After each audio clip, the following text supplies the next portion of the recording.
Hey everyone, so here is another presentation on the summary of That Long Silence.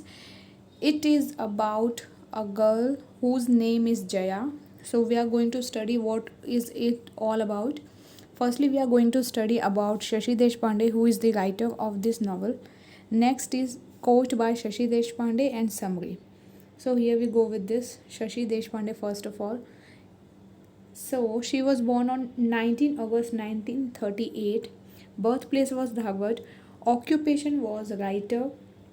Notable works are The Dark Holds No Terror, Roots and the Shadow, and That Long Silence. Awards she won are Sahitya Akademi Award and the Padma Shri Award. So it is about Shashi Deshpande. We are going to study the first part. ये इस पूरे जो summary है उसका first part है. इसके और भी पार्ट्स होंगे because in one video it is not possible to cover everything, so that's why it is the first part.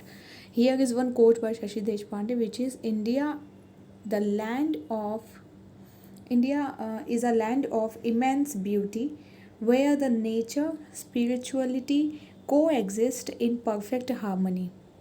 तो इंडिया एक ऐसा देश बता रही है जो कि इमेंस ब्यूटी से भरा हुआ है, बहुत ब्यूटीफुल है.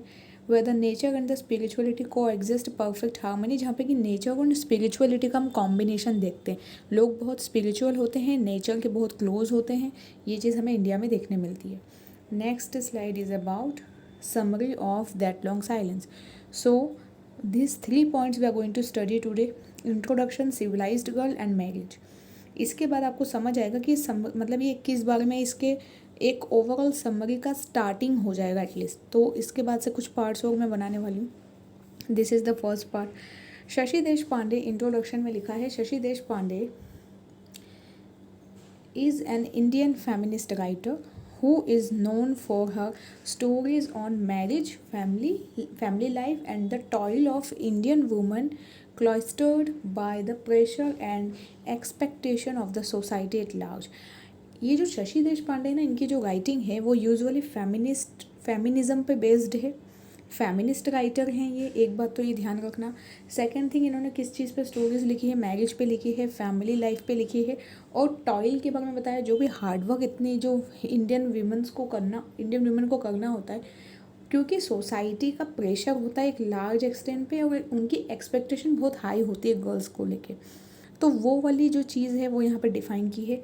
She has often used her own experiences and translated them into her stories. कई बार शशि देश पांडे ने ना उनकी खुद की लाइफ के रिगार्डिंग कुछ जो भी चीज़ें हुई थी उन्हें भी इन स्टोरीज़ के थ्रू बताने की कोशिश की है, बट उन्होंने खुद का नाम वहाँ पे मेंशन नहीं किया है. बट हाँ, that is the story of her own self as well. क्योंकि सभी जितनी भी इंडियन गर्ल्स हैं ना, सभी को after marriage, before marriage sometimes बहुत कुछ सफ़र करना होता है. एंड उसी के बारे में ही ये दैट लॉन्ग साइलेंस, के एक ऐसा साइलेंस जो कि कोई नहीं सुन रहा है लेकिन वो एग्जिस्ट करता है सोसाइटी में. So it is about Jaya, a civilized girl. The modern based this story is based on the life of the protagonist named Jaya. जैसा मैंने आपको बताया कि जया इसकी प्रोटेगनिस्ट है, मतलब मेन कैरेक्टर है. Even as young girl Jaya has always been curious, clever and sprightly. जो जया है ना, वो हमेशा से क्यूरियस गर्ल रही है, क्लेवर रही है और लिविंग रही है, स्प्राइटली रही है. मतलब हमेशा ना एक जीवंत जिसको हम कहते हैं, वो जीना चाहती है लाइफ को, उस तरह की गर्ल है Jaya. This is the character.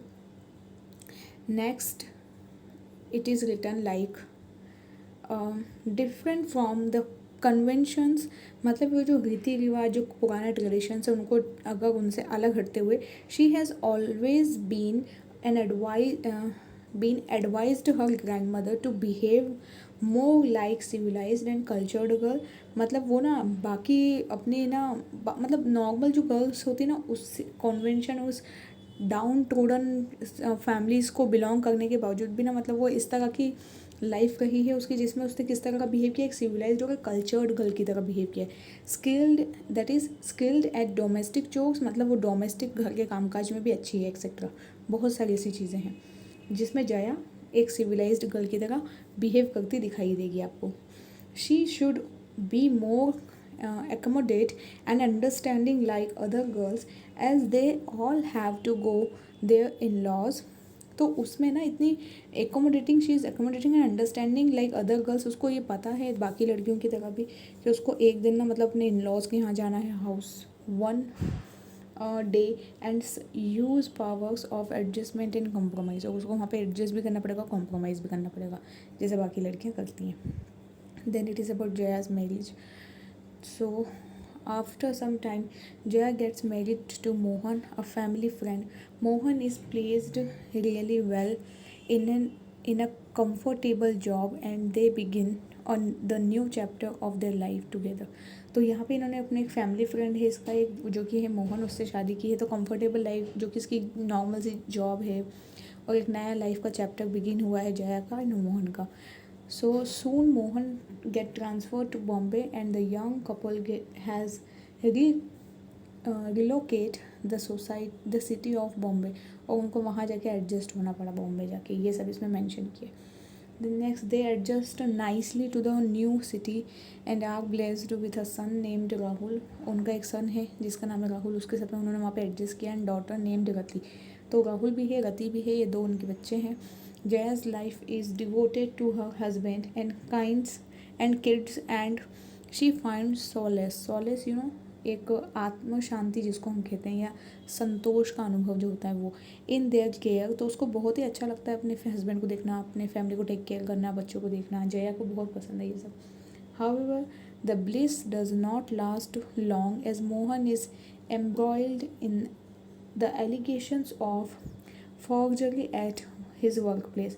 Mohan का ना ये इसकी खुशी ज़्यादा देर नहीं ले पाती है जया की, क्योंकि मोहन किसी ऐसे इलीगल वर्क में फंस चुका अपनी वर्क प्लेस पे. So this was till now. Next so यहाँ इसके बाद से क्या होता है वो आपको नेक्स्ट वीडियो में पता चलेगा. आई होप कि इतना आपको क्लियर है सबको. तो thank you for now and by two all.